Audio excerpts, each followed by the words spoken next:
right, so if we'll take just a moment of silence, let our eyes close, just to focus back in and bring that quiet back together here.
All right.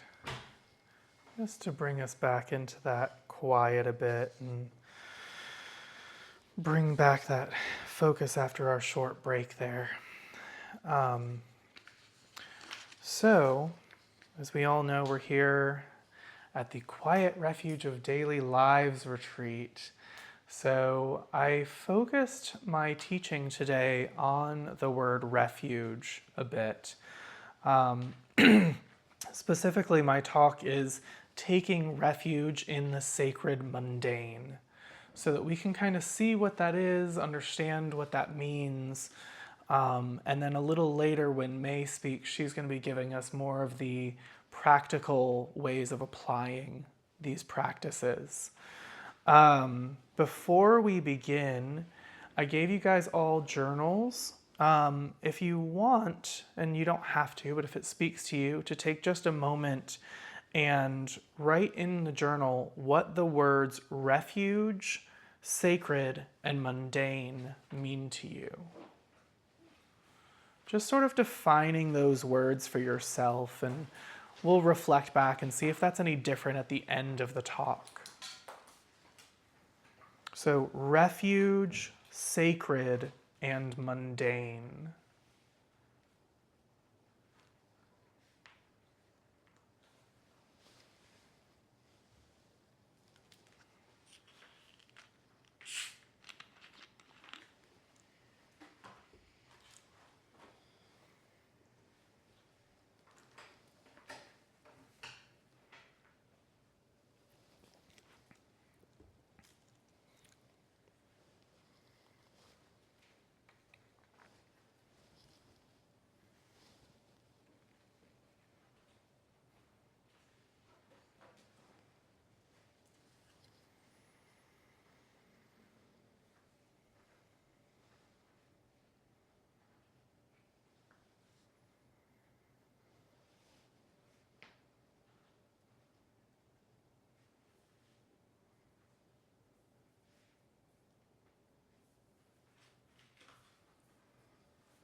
And as the day progresses, feel free to utilize these journals. If you have any thoughts that come up, any specific things that you want to focus on or return to, just taking that time to jot it down in this journal. It'll help your practice when you get back home to be able to take this with you.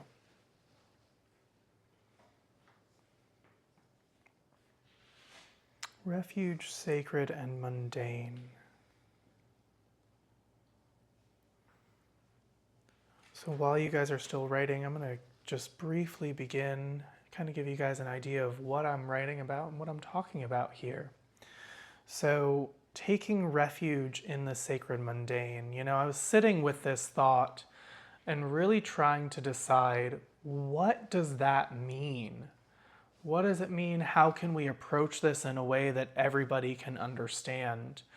As I'm sitting there trying to break this down, I ended up struggling a little bit and relying on Shane to give me a little bit of sort of conversation back and forth, relying on my community, if you will, to say like, hey, this is my idea. What does this mean to you? How does this sit with you? Really going back and forth to understand this concept. And that leads us right into what refuge is in Buddhist practice.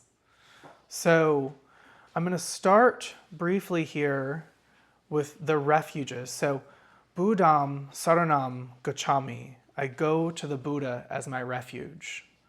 Dhanam Saranam Gacchami. I go to the Dhamma as my refuge, also known as the Dharma. Sangham Saranam Gacchami. I go to the Sangha as my refuge. So in this, the Buddha is the Buddha Gautama, the Buddha that we all know, but it also stands for the teacher, stands for the perfectly enlightened one. The Dhamma or Dharma in Sanskrit is the teachings, is the canonical texts that we have of the Buddhist teachings and the lay teachings. And then the Sangha is the community. Typically it would be a community of monks, but also in a group like this, it is the community that's around you, right? So your Sangha is the group that you are practicing with. And this can be an online group, it can be an in-person group. It's not specific to that. The refuges come from one of the scriptures called the Dhammapada, and I have a brief excerpt from that here, and it's verses 188 through 192. People are threatened by fear, go to many refuges, to the mountains, to the forests, parks, trees, and shrines. None of these is a secure refuge. None is a supreme refuge. Not by going to such a refuge is one released from all suffering. But when someone going for refuge to the Buddha, Dharma, and Sangha sees with right insight the Four Noble Truths, suffering, the arise of suffering, the overcoming of suffering, and the Eightfold Path leading to the end of suffering, then this is the secure refuge. This is the supreme refuge. By going to such a refuge, one is released from all suffering. So by going to a secure refuge, one is released from all suffering. What is a refuge? I'm going to ask, do any of you want to share, what is a refuge to you? I wrote sanctuary, shelter, food, water, sleep, a place you can feel okay. Yeah, absolutely. Yeah. Anyone else? I wrote respite from the hustle and bustle and stresses of the world, both self-inflicted and random outside influences, ideally inside my own mind. Taking refuge inside my own mind.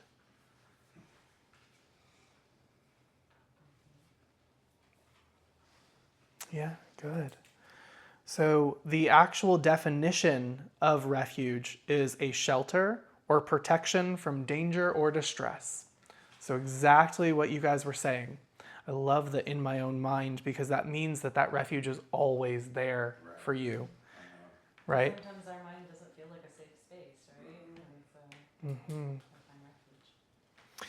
So taking refuge in the terms of Buddhist practice is going to the triple gem or triple jewel, right? The Buddha, the Dharma, the Sangha, and undertaking at least the 5 precepts, which that is the precept to refrain from taking life, to refrain from taking that which is not given freely, to refrain from sexual misconduct, to refrain from harmful speech, and to refrain from taking intoxicants that delude the mind. And these precepts are taken at a retreat like this in order to protect the container. They're taken at, monks take these vows as along with several others. They can take 8 vows, they can take up to, I think it's 120 is the full amount of the vows that can take to say, this is how I am going to mitigate the harm that I am doing in the world. This is how I'm going to prevent harming others, to balance my karmic debt, and to work well within the world, to align with the practice. To relate this more to something that we might be able to understand, in an office, you might take refuge in a coworker, maybe an HR department, maybe with a friend who you can just say, hey, these things are what's going on at the office for me. In the rain, while we're out in weather, right, we're going to take refuge maybe under an umbrella, under a tree, under some type of overhang, something to protect us from the rain. In Harry Potter, because I love to put these two things that we can all understand, Harry took refuge at Hogwarts, right? That was his home. That's where he learned. That's where he studied. In Lord of the Rings, right? The Fellowship, they were able to take refuge with the elves twice during their journey as they're going, right? A place where they can be safe, where they can recover, where they can recuperate and learn before they continued out on their journey. And the last one that I wrote in here, I really love. Just like Rose and the Titanic had that lovely door, even though Jack should have been able to fit on that door, she was able to take her refuge from the ocean, from the torment of that cold water on that door. Unfortunately, Jack was not part of your Sangha. Unfortunately, she did not allow Jack part of the Sangha, indeed. So we also take refuge in our practice, right? We take refuge in those little moments of our daily lives, those little moments where we can laugh together, where we can breathe, where we can rest.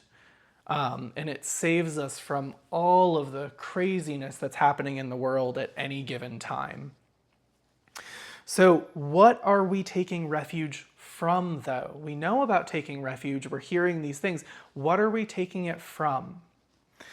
In Buddhist practice, you would be taking refuge in the Buddha, the Dharma, the Sangha, in order to reach enlightenment and to put off the 3 poisons, the poison of greed, of hatred, and of delusion, right? Those are what stops us from interacting in the world in a positive way. Greed is going to make you do just about anything, right? Hatred is only going to sow more hate. And delusion, that's the tricky one. That's the one where you think you're doing the right thing. You think you're on the right path, but you're actually not. You're convincing yourself, society is convincing you, whatever. You're in delusion. It's hard to break out of. But those are what, in Buddhist practice, we're taking refuge from.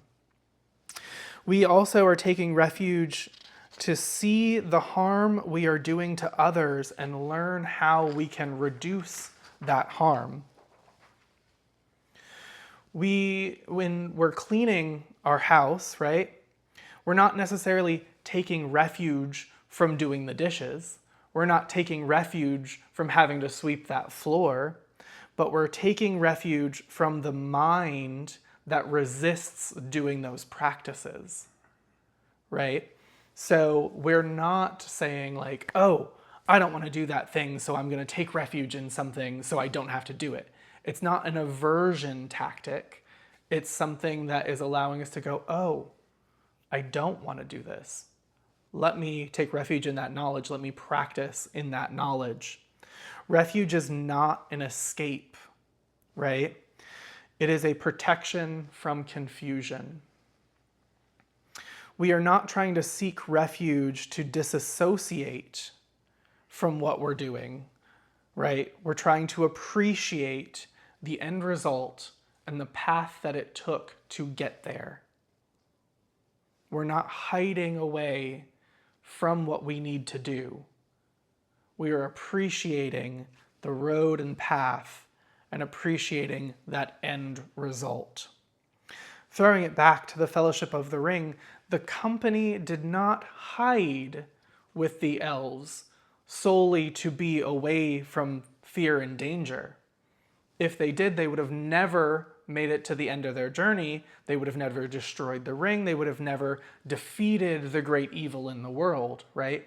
They took refuge with the elves to pause, to notice, to heal their bodies before they continued their journey, before they continued to go out and fight against those evils.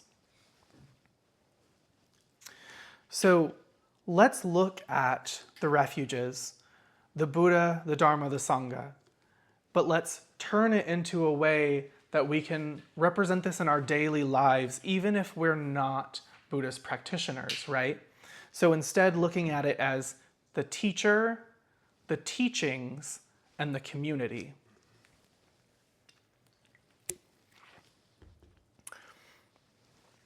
So when we apply this to our daily lives, we're looking at, right, teacher, teachings, community. In almost any task, we have a teacher. The one who knows, the one who gave us the path to follow towards our desired goal. It could be your parent. It could be your school teacher. It could be an elder in your community, right? Somebody who is teaching you, who is guiding you on this path. This person not only gives us those lessons, but they also give us reflections as to why, right? Why are we doing this?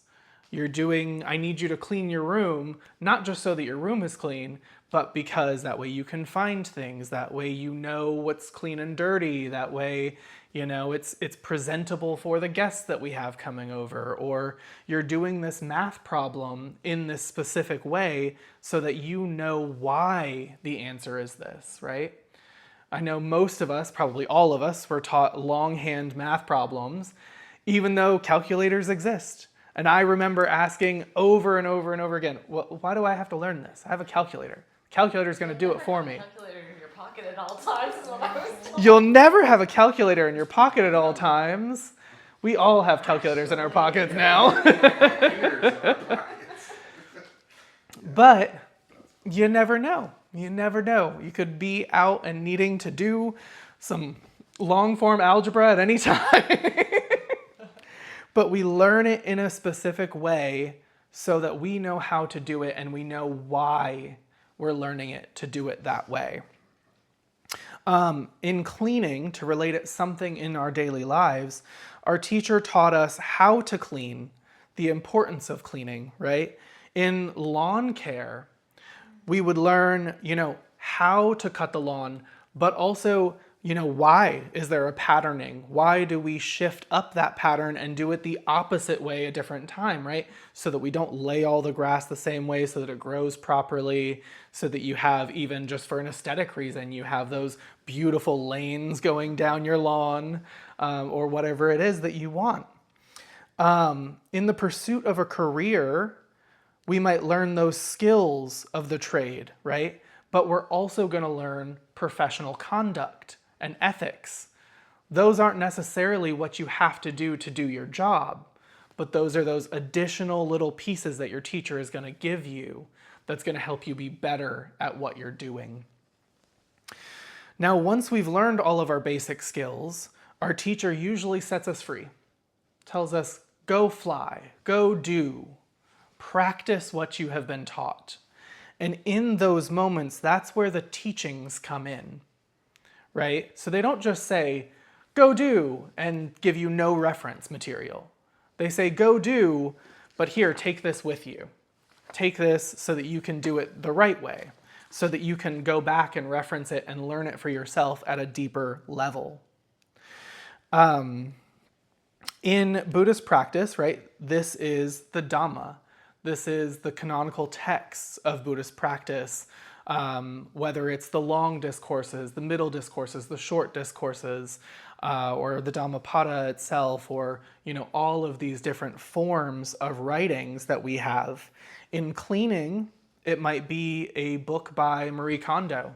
It might be a book by Dana White. In gardening, maybe it's a list of what grows in your climate, so that you can go, oh, I know that when I'm gardening, this will grow here. So you're not just effortlessly trying over and over to grow something that will never grow in the temperatures that you have in your area. And it could be as simple as your mental notes or your personal notes that you wrote while learning from that teacher, right? In this case today, it could be these journals that we're practicing with, writing down just these little things that might jog our memories to go, oh yeah, that's right, we talked about this thing, we're doing this thing. And then from there, the role of the teachings is to take what you've learned from your teacher, from that direct knowledge, and apply it to see if you can achieve the same results, right? To bring self-reliance and diligence into your practice. And all of this is still part of the refuges, right? We took refuge in our teacher while we were learning from them. Now we're taking refuge in the teachings because we're out on our own. Our teacher has given us our wings to fly. And then from there, we have our community, our Sangha, right? So we've been taught by our teacher, we have the teachings to rely on, but maybe we're still struggling.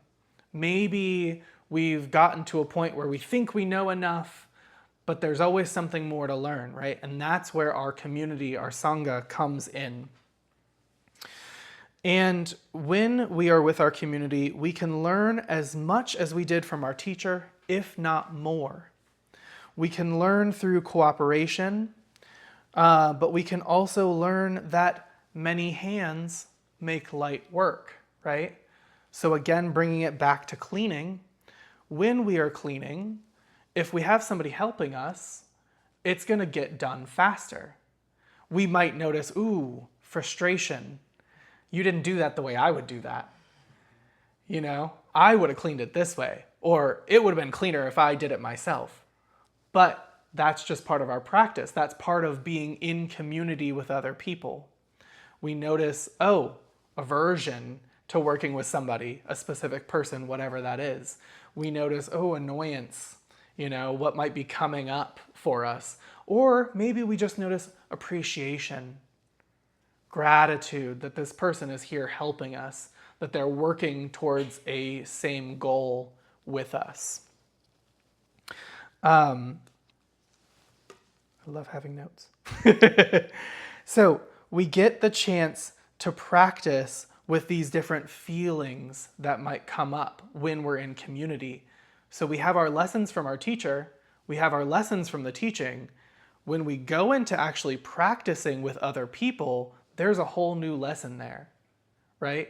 When we were talking about in the office and maybe getting those skills of your job, getting also that professional development along with it, that piece comes into play when you're in that community aspect. Then you realize, even though I'm annoyed with the person in the booth next to me, I can't just outright yell at them, right? I can't lash out at them. I have to go through the proper channels. I have to show some professional decorum. Maybe I have to go to HR and take it, escalate it to another person. But at least I know that working within my community in that case, that I can relate to them on this level. Alternatively, we can also learn that we are not alone. And that's a big, big part of being in community. We are not alone, right? That same coworker that annoys you might also have that answer when you don't. Or that other person who you rely on, who you take refuge in, might give you that one piece that you need of perspective to understand what you're going through, right? You're not alone. Again, just talking about writing this talk, Shane and I were able to sit down and go over, this is what I want to talk about. These are the kind of things that I have an idea about. And he said, ooh, do you want to do it like this?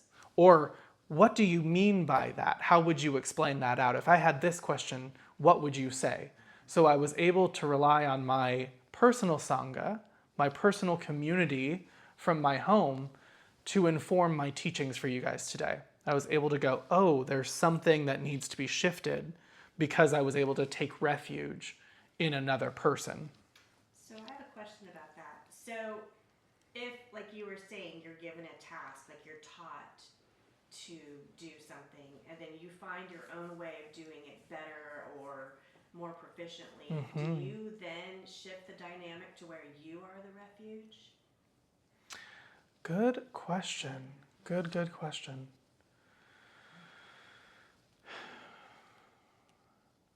I would say you could. I would also say, what is it that makes the way you do it better? If it's more efficient, like we're talking about cleaning, we're talking about, a work process, and it's more efficient, taking that and doing it better, you're still taking refuge in the practice of it or in the teachings that you have developed yourself. So are you taking refuge in yourself? I would say yes, to some extent, but you're still taking refuge in the act itself, right? Okay. In the practice of what you're doing. You may have just learned a little bit better way to do it or a little bit different way to do it. Buddhist practice is absolutely no different, right? Or else we wouldn't have so many different branches of practice. Reiki practice, right? We both are Reiki practitioners. Reiki practice, right? We have over 100 different branches of Reiki. And that's because somebody said, my teacher taught me this, I read this in the teachings, and now I shifted this a little bit, and I like this. I like the way that this works. So now I'm going to share that with my community. That's where I'm going to go. You're still taking refuge in the practice. You're still taking refuge in the task. You're just changing some of those little rules about how to do it. Okay. Does that make sense? So then you become the teacher, Exactly. and then they take refuge in you. Okay. Which at some point we will all take on that role. At any point in our lives, we will take on a different role within this, right? We won't be the teachings, right? We're not going to be a text. But we could take on the role of teacher. We could take on the role of community.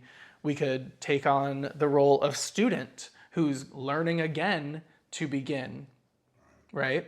There's a great Buddhist text called The Beginner's Mind, which speaks a lot to that, where it's like we're always a beginner, everything, at every point of our life, but once you become the teacher, you're still a beginner or something. There's still something you don't know. We'll never know it all. Yeah. Like you can be an expert on something, there's still going to be like that little tidbit that someone's going to be like, have you thought of it that way? It's subjective. Mind blowing. Perspective Never based. thought of Like, it that way. Yeah. some things resonate more with you. You can, like you said, tweak the technique, and it's all based on your satisfaction with the tweak you made, and then how it resonates to others if you're trying to teach it. Yeah, and You in know that what I moment, mean? you shift from being teacher to beginner again. Exactly. It's like this is the circle. You're always. And even when you come up with that new technique or that new way to approach that same technique, you still have to practice it. In 5 years from now, you might come up with something that's even better. Right. Like, And laugh at tweak it your a own little bit technique, more, like, you oh, know? that wasn't the way. Yeah. Oh, You know? this is like now I'm in a different place. Like this is so much better now. Yeah. You know? Even returning to talks like this, right? Recording these talks, I will go back and look at this and I will learn from this talk. What did I do? How can I improve? What can I do differently? I know so many teachers who look back at their talks that are years old and go, wow, that was wrong. that doesn't even make sense. Like, Yeah. man, I learned that I taught that completely the wrong way, or Look how you much know. I've evolved. Exactly. I've learned so much since then. So we then step back into it. Again, you're still taking refuge in the practice. You're still taking refuge in your original teacher. You're just adding to it and becoming that teacher for others to take refuge in as well. Okay. Yeah. I didn't mean to mess with your No, you're completely fine. I'm gonna totally interject too. Yeah, please. So I don't know if you guys, there's a chef called Alton Brown. I don't know if any of you guys are familiar with him. He had a show called Good Eats back in, like, I think the 90s, cooking show. And he's been on, like, Iron Chef and all these famous cooking shows. And he went back and redid, like, his episodes from the 90s. And it was like, here's me explaining something. The technology is different now. This is totally wrong. This is not how I would do it today. And he'll, like, redo some of his recipes, or because he talks about science and stuff a lot with his recipes. And so it's really cool to see him. He's like, I'm in my 50s now, and the stuff I thought was really the, like, awesome way to go thing in my 20s is no longer relevant. Things have changed. Yeah. This is a way easier way to do it. Right. Or he'll be like, you know what? I was right on. That is still the way to do it. Yeah. Keep doing it Tried that and way. true. Like, Right. no other way. Do not bother with this other thing, you know? Yeah. So it's good to go back, and even professionals do that. They go back and they look and they reflect on the things they've done and learn from themselves, you know? I know And- as massage therapists, we do Yeah. that All the constantly. time. You're Absolutely. constantly learning. Yes. You got to, you know? You always got to mix it up. You do the same thing all the time and you think you're the expert, you are not going to last in Right. anything. And we can bring that back to the mathematical thing that we were talking about earlier, right? We all have calculators in our pockets now, all the time. So technology is different. I have a But we coworker still who's teach 20 it. who doesn't know how to use a calculator. I'm like, oh my gosh, you don't know how to add and subtract on a calculator. Like, what? But we also know that we can go back to our teacher's teachings, the longhand way of doing it, even though we have a better method now, and there's still value in it. There's still something we can learn from it. That's what created the foundation. Like, everything has a start point. Yeah. But it's been done so many times. It's like music or art. Like, this technique has been done billions of times for over 1,000 years. But how do you do it?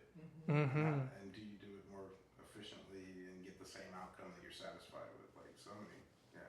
It's all about Some creating artists remix standards. the same sample of something and it It's totally totally- slow down and it sounds totally different. Yeah. It's the same thing, but slowed down. Yeah. You know?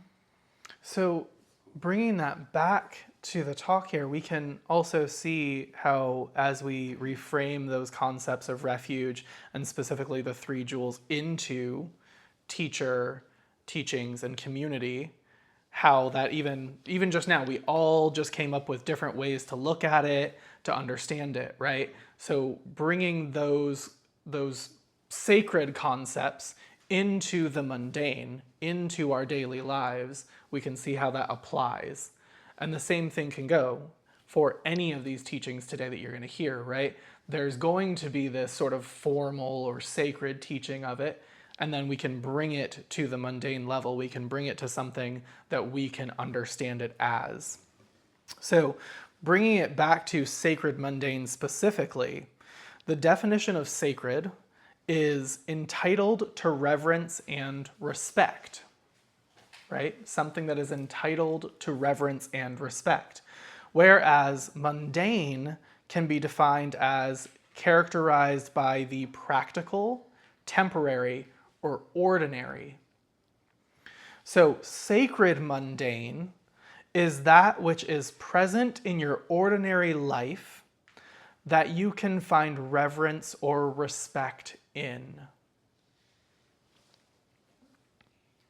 Moments when you can be fully consumed in what you are doing, being mindful with each moment. Do you mind repeating that, starting Yeah. from the definition of mundane? Mundane can be defined as being characterized by the practical, temporary, and ordinary.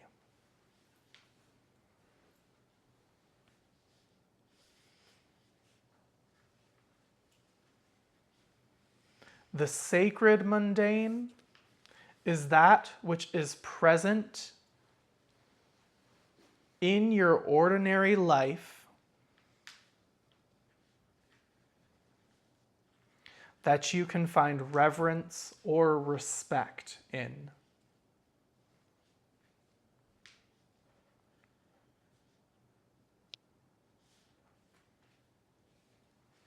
They are tasks that you can find protection from the divisive nature of our world, right? All of the things that are going on in our world, especially right now, are pretty crazy. There's a lot of fighting, a lot of dissent amongst each other even. And so we can take refuge in order to find that balance. Taking refuge in that sacred mundane. So, sacred mundane activities, right? Doing the dishes, mowing the lawn, gardening, sewing, knitting, walking. Things that we can do purposefully that are also a little repetitive, that have these moments that you can kind of sink into what you're doing, right? Where you can be fully aware and then also a little unaware, where you can notice what's happening inside your body while you're doing it.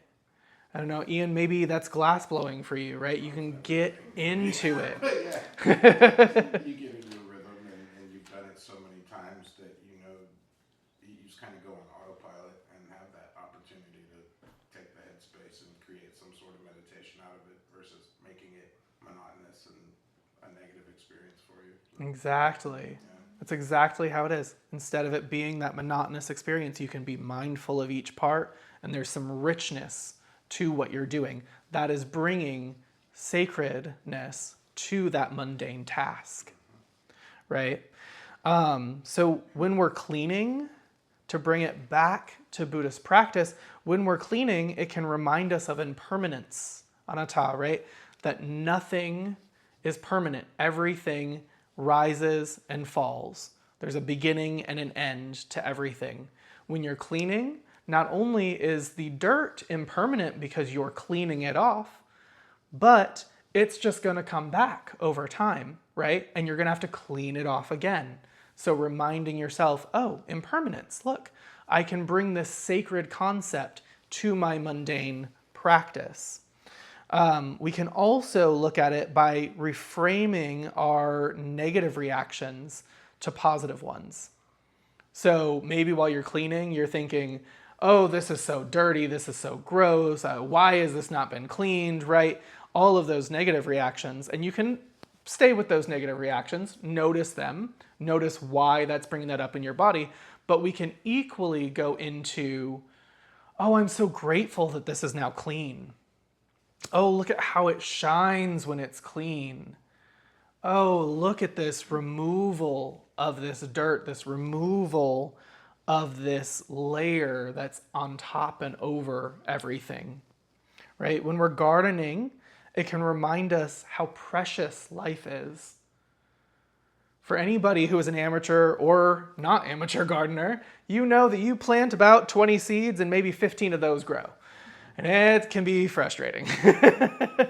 But when they grow, you watch them grow, right? Just like being a parent, when you have a child, you watch that child grow up. And you notice that life and how precious that life is for you. And delicate, right?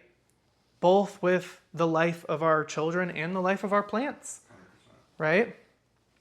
Sewing and knitting can show us how the parts of the many can knit together to become one big, beautiful tapestry, right? How the community can come together and knit together to create something whole and new. Why would we take refuge in the sacred mundane? Why would we do this practice? The reason that we would do this is because it doesn't take away from our lives, right? To sit formally, to do these type of practices, to be in retreat like we are today, is taking away from our everyday life. It is to give to ourselves, and it is to take care of ourselves, but we're still taking that time away. When we're engaging in the sacred mundane, we are engaging with these practices in the informal. We're doing them in our daily lives. We're bringing it and integrating it into what we're doing every single day. So we're not stepping out of our lives in order to have formal practice. We're bringing that practice into our lives in order to enrich our life and our day. As I was coming up with this, I kept working with the cleaning analogy over and over. And there's a story in Buddhist scripture that came up for me. And it's a story of a monk whose several family members were already arhants, or enlightened ones. They'd already practiced to the point that they had reached their enlightenment, right? But this monk just could not memorize the scriptures, could not remember any of those teachings, and was just struggling over and over and over again. And the Buddha had come for a visit and had heard about this monk who's trying and striving, but is just not getting there, can't understand why he's not getting there. And so the Buddha came up with an idea and handed him a white piece of cloth and told him, sit and rub this cloth, considering the word, which is Raja Haran, which means taking off impurity. So sitting and saying over and over, taking off impurity, taking off impurity, taking off impurity, as he's rubbing this white cloth, right? And so he's sitting there, he's rubbing it, and he's noticing that as he's rubbing this cloth, it becomes dirty and dusty, right? Exact opposite to what he's saying. It's a white cloth, we're taking off impurity, but as we're doing that, the white cloth is becoming dirty. It's becoming dusty. And you're noticing in that way that everything is subject to change, right? Nothing is permanent. So he's noticing, impermanence. Everything's subject to change. And that it is not the piece of the cloth alone that is made dirty by the dust, but with one's own self there exists dust. Dust on us, dust in us, that we are working to clean and to cleanse. And only by removing that dirt can we achieve the goal and attain that arahantship, attain that level of meditation and bliss, right? Upon understanding that monk who was struggling so much, boom, reached enlightenment, was freed from suffering. And it was such a mundane task, a way to bring those formal practices into an everyday task that worked for him. So I would challenge you guys with this. Over the next week or so, as you are doing these mundane tasks about your life, take a breath before you begin. Set an intention that it may reduce suffering, invite peace, that you may find refuge in that task, whatever it is for you, whatever that intention is for you. Notice while you're doing that. If you notice resistance, don't suppress that resistance. Be curious about it, investigate it. Why am I resisting this practice? Why am I resisting mowing the lawn, cleaning, doing whatever chore? Notice maybe disgust without judgment. So instead of, this is so gross and I'm so gross because this is so gross and I let it get to this point, right? That's adding judgment to what you're noticing. So notice it without the judgment. This is gross. Okay. This is gross, right? You don't need that extra self-harm put into it. You're just noticing, look at that. And notice, and this is hard, notice the pleasure of it without clinging to that, right? Just like all of the negative stuff, the positive stuff also is impermanent. And if we are just clinging to the pleasure, to the joy. Oh, this is so clean. I'm so happy. The lawn's cut and it's gonna be this way forever. And no, it's not. Grass is gonna grow back. The dirt's gonna come back, right? You're gonna have to do it again. And if you're clinging to the joy of how it looks right now, you're only going to cause more internal suffering, more internal harm, right? We have the joy while we have it. We have the darkness, the anger, the defilements while we have those, and we watch those. We're aware of those in our practice, in our daily lives, in our formal practice, either way. Can I just jump in again real quick? Yeah. I'm so sorry. I've noticed too that if I look at it from a sense of gratitude, like there's this mess, but the mess was made by a man I love. So if everything was clean, it would be probably because he wasn't around to make the mess. So I need to look at it like that. Yeah. Or if you have kids that are making a mess, like, yeah, the house will be spotless when they're gone, you know, but like sit in that gratitude and be like, okay, this is temporary, like you said. And Will it bring as much joy as having the source? Right. I used to use that mentality because I hate doing laundry, and when you're a massage therapist, that's your other full-time job is laundry. And so every time I did laundry, I'd fold the sheets and be like, I hate doing this, but I'm so grateful that I have clients. That's why I'm doing this, is because people want to come see me, and if people didn't want to come see me, I wouldn't have any laundry to do. Right. And so like shifting that mentality, really can. It's making your mundane I act still don't like sacred. doing it, but it's not my preference. But I don't hate it the way I did. Exactly. We can bring that further and be grateful for the time that we have to clean things. Because a lot of times I'm like, oh, I don't have time to clean. But when I do, it feels so nice. Mm-hmm. Right. And I can finally breathe in my space and feel like I got all the cat hair out of the way. And and also I've been noticing lately, wow, I have these amazing hands and arms that work and do these things. So I'm trying to get myself out of that. I have to do these dishes too. Oh, I can do the dishes. Because one day I might not be able to. Mm-hmm. Or You get to, you don't have to. Right. Yeah. Right, right. That's a big shift. Those reframes, all of those reframes are exactly what we're talking about. Bringing all of that back into your practice, noticing how, oh, I don't have to feel this way. I don't have to do this. I get to, right? It's that I can appreciation, reframe it. Appreciation, gratitude, bringing that into your practice, noticing the way that sits in your body, and doing it while you're doing everyday tasks. I get to go to the gym because I'm healthy enough that I can. I don't have to go to the gym. You know, like that kind of shift can. Working in a senior living facility and bonding with all the residents there has really given me a lot more of that perspective on how grateful I am that my body still works, even though I'll bitch about my knee hurting while I'm at work. I'm dealing with 20 double amputees every day, and they probably envy. They would My love to knee have pain. your. They would love to have your knee pain. Exactly. And that perspective means so much. It's valuable. Yeah. And so completing that challenge, right? So we're going to take a breath. We're going to set our intention. We're going to notice what's going on.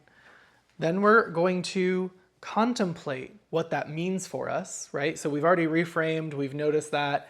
We're contemplating that afterwards. What did that mean for us? What did that bring up for us and why? And then we're going to end with gratitude. We're going to be grateful that we have these bodies. We have this time.